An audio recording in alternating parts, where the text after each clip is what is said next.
Toujours plus de dividendes dans le monde, c'est ce que nous apprend Janus Henderson Investors. Un record a de nouveau été battu en 2019 avec 1400 milliards de dollars. Mais les choses vont peut-être changer là en 2020 avec le coronavirus qui ne serait-ce que plombe Apple. Et c'est l'information bourse de ce début de semaine, l'avertissement d'Apple, les technologies américaines qui sont d'ailleurs des grandes pourvoyeuses de dividendes aux États-Unis. On en parle tout de suite avec Frédéric Rollin. Bonjour Frédéric. Bonjour. Vous êtes conseiller en stratégie d'investissement chez Pictet-AM. On se concentre déjà sur cette étude de Janus sur les dividendes, le fait que les entreprises aient été si généreuses en 2019 et vont continuer certainement de l'être. On va voir dans quelle mesure. C'est dû à quoi cette générosité en termes de dividendes des entreprises cotées? Alors c'est vrai qu'on bat des records en termes de dividendes. Jamais sur les grands indices, les entreprises mondiales ont distribué autant de dividendes qu'en 2019. Mais tout simplement, c'est parce qu'on assiste aujourd'hui à un des cycles économiques les plus longs de l'histoire. Ce n'est pas un cycle économique très fort, mais depuis 2009, année après année, finalement, la croissance se maintient. Et la croissance se maintenant, eh bien, les entreprises arrivent à afficher de la croissance bénéficiaire. Croissance bénéficiaire qui est distribuée, et donc année après année, eh bien, à un rythme assez modéré, on gagne quand même chaque année un petit peu plus de dividendes quand on est actionnaire. Alors ceci dit, ça va ralentir, semble-t-il, alors oui, cette progression. Alors elle a déjà commencé à ralentir pour plusieurs raisons. Je dirais l'année dernière, on a eu évidemment la guerre commerciale.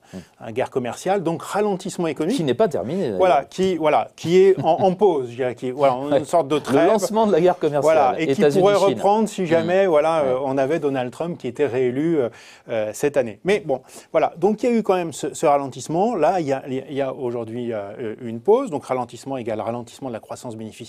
Et puis par ailleurs aussi, il ne faut pas oublier que le cycle économique ayant été particulièrement long, l'emploi aujourd'hui est très très fort, c'est-à-dire que du coup, les entreprises octroient des augmentations de salaire, les marges ont tendance à baisser, et donc ça ralentit aussi la croissance bénéficiaire, et donc ça ralentit naturellement la croissance des dividendes. C'est ce qui est arrivé en 2019. Ces dividendes ont doublé en 10 ans. Alors, toutes les zones géographiques ne sont pas à la même enseigne.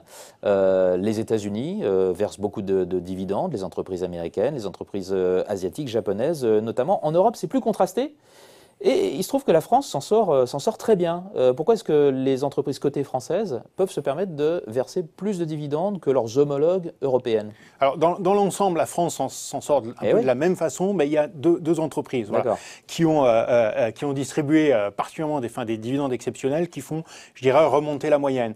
Mais dans l'ensemble, effectivement, on a ce à quoi on assiste depuis quelques années. C'est quoi? C'est Natixis et Engie.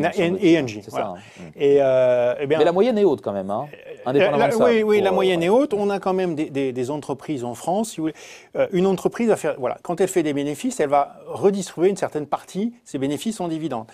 Ou alors investir.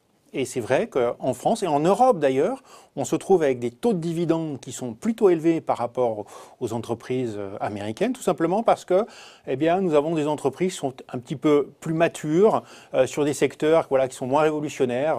C'est les banques, c'est les services aux collectivités locales. On investit un petit peu moins, on distribue un petit peu plus. C'est aussi ce qui arrive au Japon. Et donc malgré des croissances économiques faibles, on a pas forcément des taux de croissance de dividendes. Finalement, parce que c'est les entreprises de croissance qui distribuent le moins. Elles ont besoin d'investir. En règle générale, une entreprise qui va distribuer une plus grosse partie de ses bénéfices en dividendes va avoir une performance à moyen terme un peu moins bonne. C'est ce qu'on constate de façon statistique. Pourquoi? Parce que, tout simplement, ça veut dire qu'elle investit moins pour sa croissance, elle a un petit peu moins de croissance. Et donc, ce sont plutôt des valeurs où on est content d'avoir un petit peu de rente, mais il ne faut pas espérer des performances boursières très, très importantes quand vous avez des taux de dividendes qui sont extrêmement importants. C'est quoi? C'est les bancaires? C'est les télécoms? Alors, vous avez ensuite plusieurs types. Vous avez celles qui sont installées dans une croissance moyenne et faible, donc les services aux collectivités locales. Et puis vous avez celles, finalement, où les investisseurs ont peur d'une baisse future du dividende, et donc le prix de l'action est plutôt faible, ce qui fait monter le taux de dividende, paradoxalement.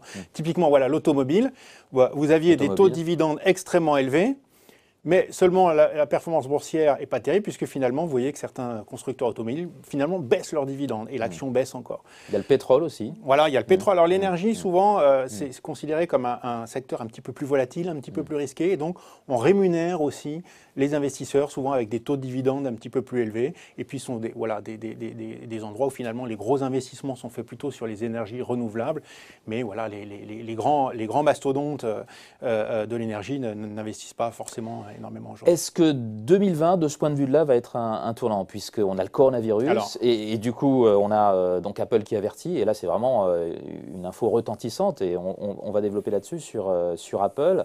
Est-ce que là, bon, c'est un petit peu la fin de la fête, pourrait-on dire? Alors, avec la fin de la guerre commerciale, on pouvait espérer que la croissance trimestrielle reprendrait. Il était raisonnable, on voyait d'ailleurs les enquêtes auprès des entrepreneurs, les enquêtes auprès des ménages, qui étaient plutôt bons en ce début d'année. On se disait, voilà, on a vu le pire de la croissance fin du trimestre, enfin, dernier trimestre, pardon, 2019, début 2020, et puis ça va repartir. Et donc, c'était plutôt bon. Arrive le coronavirus, et là, c'est assez difficile quand même à mesurer.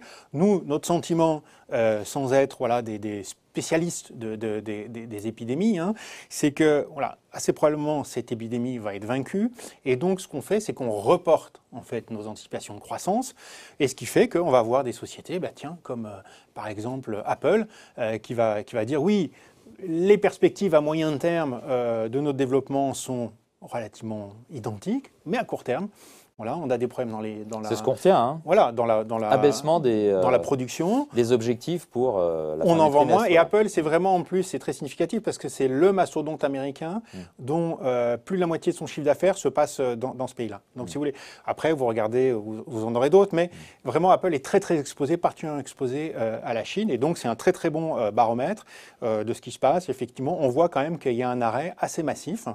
Mais d'un autre côté, vous avez quand même des mesures fiscales assez importantes qui sont prises en Chine, des mesures monétaires.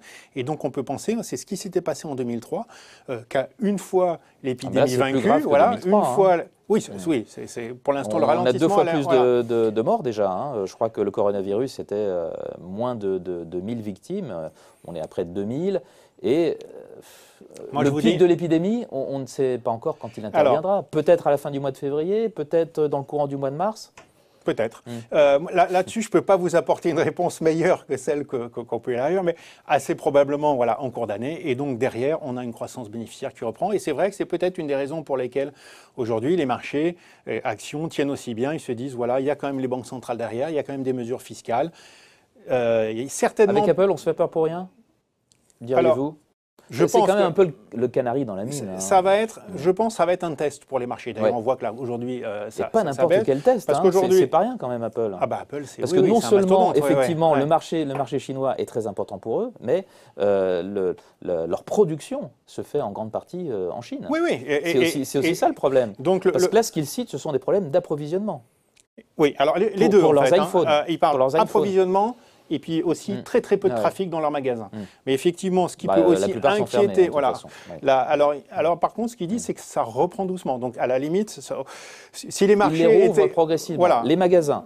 Les unités de production, on n'a pas encore trop pour l'instant, on n'a pas. Et on peut avoir avoir effectivement, et on voit d'ailleurs que non seulement les actions Apple ont l'air de baisser, enfin en pré-marché, mais probablement aussi. Oui, ça a été annoncé en plein President's Day, donc voilà, on n'a pas encore vu l'action réagir. Voilà, exactement. Mais enfin bon, sur le marché, et puis on voit avant le marché, on voit qu'il y a, voilà, on parlait d'une baisse de quelques pourcents aujourd'hui, puis tout le secteur technologique. Maintenant, c'est vrai que dans le secteur technologique, il y a des valeurs, alors plus sur le digital, qui peuvent être intéressantes. Nous, on regardait des valeurs, par exemple, dans le gaming, dans les jeux, finalement, ou dans la téléphonie, qui peut être intéressant. Ça serait un petit peu, entre guillemets, immune à ce qui se passe. Ça pourrait même, quelque part, en bénéficier, puisque voilà, les gens téléphonent plus, font plus de commerce, achètent plus par commerce Internet, et puis, comme ils sont chez eux, jouent plus aux jeux électroniques.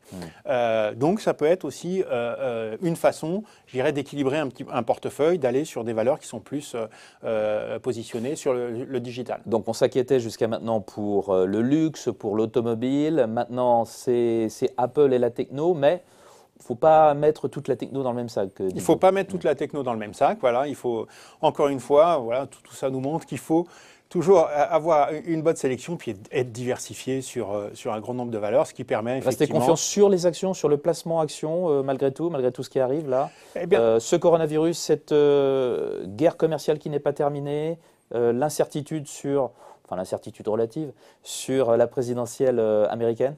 alors nous, on reste sur l'année positive sur les actions, et pour les raisons dont on parlait au début de notre conversation, c'est-à-dire que sur la zone euro, vous avez encore des taux de dividendes qui sont distribués par les entreprises qui sont supérieurs à 3%.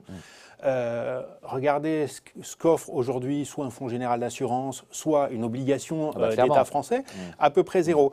Donc même si vous n'avez pas de croissance bénéficiaire, une seule stabilité économique suffit à justifier aujourd'hui un investissement sur les actions, sachant qu'en plus, on a toujours des banques centrales qui veulent agir pour éviter la déflation. Donc oui, aujourd'hui, compte tenu du niveau extrêmement bas des taux, peut-être on peut trouver les actions chères en elles-mêmes, mais l'alternative, c'est quoi?